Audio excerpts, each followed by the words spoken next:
BJP JDU दोनों speaker पद चाहते हैं। स्पीकर के अलावा सरकार में महत्वपूर्ण विभागों को लेकर भी दावेदारी है।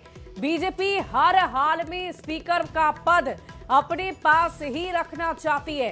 कल देर रात तक पटना में प्रदेश बीजेपी के नेताओं ने इस पर चर्चा की थी। चिराग मांझी और उपेंद्र कुशवाहा से बातचीत की जिम्मेदारी धर्मेंद्र प्रधान ने संभाल रखी है। सूत्रों की माने तो इन तीनों सहयोगी दलों के साथ सरकार गठन को लेकर सहमति बन चुकी है।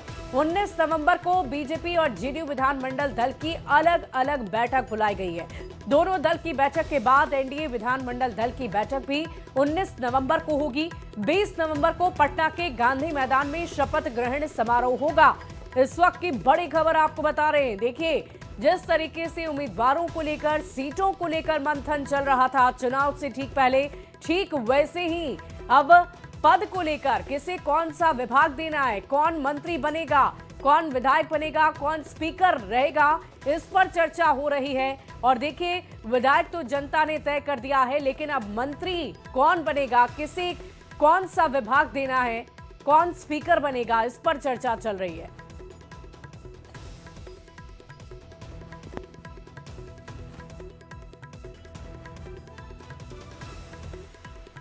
और देखिए, इस पूरी खबर के एक जानकारी के साथ न्यूज 18 संवाददाता पटना से हमारे साथ शैलेंद्र और दिल्ली से न्यूज 18 संवाददाता अमितेश सिंह लाइव जुड़े हुए हैं। दोनों का रुख करना चाहूंगी और सबसे पहले शैलेंद्र, मैं आपका रुख करूंगी।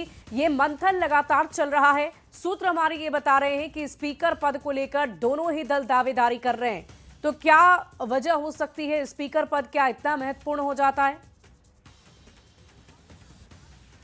आप बिल्कुल देखिए, सरकार चलाने के लिए और सदन चलाने के लिए विधानसभा अध्यक्ष की भूमिका काफ़ी महत्वपूर्ण होती है। और सबसे बड़ी बात है कि नीतीश कुमार चाहते हैं कि जो विधानसभा अध्यक्ष हों वो जदयू के हों। लंबे समय तक एनडीए की सरकार में भी जदयू के कोटे में विधानसभा अध्यक्ष रहे। तो अब बीजेपी चाहती है कि बीजेपी के कोटे में विधानसभा अध्यक्ष है, चूंकि बड़ी पार्टी है, संख्या अधिक है। तो इन बातों पर जिक्र है। और साथ ही साथ जो मंत्रिमंडल है, मंत्रिमंडल में जो महत्वपूर्ण विभाग है, चूंकि चिराग पासवान के पार्टी के द्वारा भी कई महत्वपूर्ण विभागों की डिमांड की जा रही है, उपेंद्र कुशवाहा के द्वारा भी महत्वपूर्ण विभाग मांगे जा रहे हैं। तो ऐसे परिस्थिति में चूंकि विभाग की संख्या भी सीमित है और जो महत्वपूर्ण विभाग है वो पहले से जदयू और बीजेपी के खाते में है, तो ऐसे परिस्थिति में इन चीज़ों पर भी आपसी सामंजस्य बिठाना है। और विधानसभा अध्यक्ष की कुर्सी के साथ साथ जो महत्वपूर्ण मंत्रालय हैं उसको लेकर के इस वक्त चर्चा की संभावना जताई जा रही है। और देर रात ललन सिंह और संजय झा इन्हीं मुद्दों पर बातचीत करने दिल्ली भी गए और आज धर्मेंद्र प्रधान लगभग 2:30 बजे पटना पहुंच रहे हैं। तो जाहिर सी बात है कि उसके पहले क्या हलचल वहां पर देखने को मिल रही है? हमारे संवाददाता अमितेश भी हमारे साथ लगातार बने हुए हैं। अमितेश, बताइए कि दिल्ली में क्या हलचल आप देख पा रहे हैं? संजय झा पहुंचे हुए, ललन सिंह पहुंचे हुए, मुलाकात होनी है जेडीयू बीजेपी की, क्या एक साथ मुलाकात होगी या अलग अलग बातचीत होनी है? देखिए, संजय झा और ललन सिंह जेडीयू के दोनों शीर्ष नेता कल रात दिल्ली पहुंच गए हैं और आज उनकी मुलाकात होगी गृह मंत्री अमित शाह से। अमित शाह के आवास पर पिछली बार भी जब शनिवार को रात पहुंचे हुए थे संजय झा और ललन सिंह, तो काफ़ी लंबी मुलाकात चली थी, लगभग 3 घंटे तक मुलाकात चली थी। उसके बाद पटना गए। पटना जाकर मुख्यमंत्री और जेडीयू के राष्ट्रीय अध्यक्ष नीतीश कुमार के साथ उनकी लंबी चर्चा हुई, सब मुद्दों पर डिस्कशन हुआ। उसके बाद वापस दिल्ली आए हैं। तो आज की बैठक काफ़ी महत्वपूर्ण है क्योंकि कल जेडीयू और बीजेपी दोनों के विधानमंडल दल की अलग अलग बैठक होगी। उसके बाद एनडीए विधानमंडल दल की बैठक होगी, इसमें नीतीश कुमार को नेता चुना जाएगा। उसके पहले हर मुद्दे को बीजेपी जेडीयू आपस में सुलझा लेना चाहते हैं। जैसा शैलेंद्र ने कहा कि स्पीकर के पद दोनों चाहते हैं। पिछली बार चूंकि जेडीयू के सीटों की संख्या काफी कम हुई थी, इसलिए बीजेपी ने 2 डिप्टी सीएम लिए थे और एक स्पीकर का पद भी लिया था। निश्चित रूप से उसके पहले देखा जाए तो सुशील मोदी जब डिप्टी सीएम हुआ करते थे तो अकेले एक डिप्टी सीएम था, लेकिन पिछली बार चूंकि जेडीयू की सीटों की संख्या काफी कम थी तो उसका फॉर्मूला निकाला गया, 2 डिप्टी सीएम बीजेपी के बने थे और स्पीकर का पद भी बीजेपी के खाते में रहा था। इस बार जेडीयू उस पर दावा कर रही है, चूंकि बराबर लगभग सीटें हैं, थोड़ी सीटें जरूर ज्यादा हैं जेडीयू से ज्यादा है बीजेपी की, लेकिन दोनों स्पीकर का पद चाहते हैं। इसके अलावा महत्वपूर्ण मंत्रालय, क्या संभावना है, क्या चर्चा इस बात की भी हो रही है कि बना दिया जाए जेडीयू के दल से और अगर अध्यक्ष विधानसभा के स्पीकर के तौर पर बीजेपी अपना चेहरा रखती है, क्या ऐसी भी कोई संभावना बन सकती है? देखिए, मुख्यमंत्री नीतीश कुमार होंगे। अगर मुख्यमंत्री जेडीयू का होगा तो निश्चित रूप से डिप्टी सीएम का जहां तक सवाल है बीजेपी का ही होगा।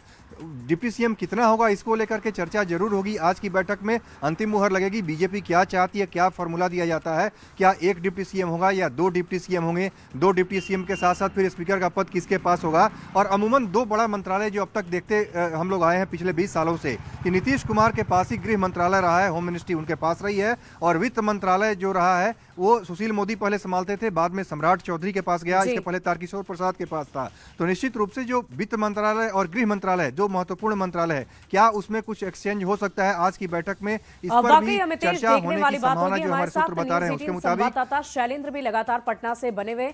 शैलेंद्र, हम आपसे ये जानना चाहेंगे कि अभी तो स्पीकर पद को लेकर मंथन चल रहा है, मंत्रिमंडल को लेकर मंथन चल रहा है, लेकिन इन सब के बीच कितनी मंत्री बनाए जा सकते हैं, किस दल से, क्या संभावित फॉर्मूला हो सकता है, और साथ ही साथ एक महत्वपूर्ण बात हम आपसे ये भी जानना चाहेंगे, समझना चाहेंगे, क्योंकि महिलाओं की वजह से एक बड़ा वोट प्रतिशत महिलाओं का रहा और इसी की वजह से ये बम्पर जीत एनडीए को मिली है। तो क्या कोई ऐसी भी संभावना हो सकती है, क्या ऐसी भी कोई चर्चा है कि डिप्टी सीएम में कोई महिला का चेहरा सामने आ सकता है? बिल्कुल, देखिए इस पर भी चर्चा हो रही है और जो सियासी गलियारे से जो खबरें आ रही हैं कि डिप्टी सीएम भी महिला को बनाया जा सकता है। हालांकि इस पर आधिकारिक तौर पर किसी का बयान नहीं आया है, लेकिन जो एक आम चर्चा का विषय है कि जिस तरीके से बड़ी संख्या में बिहार में महिलाओं ने वोट किया और महिला विधायक भी चुनाव जीत करके कई आई हैं, तो जो महिला विधायक हैं उन्हें भी मौका मिलना चाहिए। और ये बात साफ तौर पर लग रहा है कि मंत्रिमंडल के सदस्यों की में महिलाओं की भागीदारी और अन्य चीज़ जो है इसमें इस बार कहीं ना कहीं महिलाओं की जो उपस्थिति है वो ज़्यादा कहीं ना कहीं जरूर दिखाई देगी, क्योंकि जिस तरीके से बड़ी संख्या में महिलाओं ने वोट किया है। इसके साथ और भी कई मुद्दे हैं जिस संख्या बल की हम बात कर लें, पर अगर ना भी वो महिलाएं लेकिन मंत्रिमंडल में उनको तरजीह जरूर दी जाएगी, ऐसी जानकारी मिल रही है। चलिए शैलेंद्र, आप लगातार हमारे साथ बने रहे, हम फिर आपसे जुड़ेंगे और पूरी जानकारी लेंगे। और इसी बीच जेडीयू प्रवक्ता नीरज कुमार क्या कुछ कह रहे हैं, पहले दर्शकों को वो सुनवा देते हैं। राज तिलक की करो तैयारी, ये आम लोगों की भावना है और इसमें आदरणीय प्रधानमंत्री जी सहित एनडीए के विभिन्न घटक दल के नेताओं, शीर्ष नेताओं के आने की सूचना है। जो मीडिया के सूत्रों के हवाले से पता चला है तो हसरत भरी निगाह से लोग उम्मीद लगाए बैठे हैं और राष्ट्रपिता महात्मा गांधी के चरणों में शीश झुका करके वह कार्यक्रम आयोजित होगा, वह राज्य की राजनीति में मील का पत्थर साबित होगा। और देखिए हमारे साथ न्यूज 18 संवाददाता शैलेंद्र और अमितेश दोनों ही लगातार बने हुए हैं। और देखिए जनादेश ऐतिहासिक है तो जश्न भी ऐतिहासिक होगा और इसको लेकर बड़ी तैयारी चल रही है।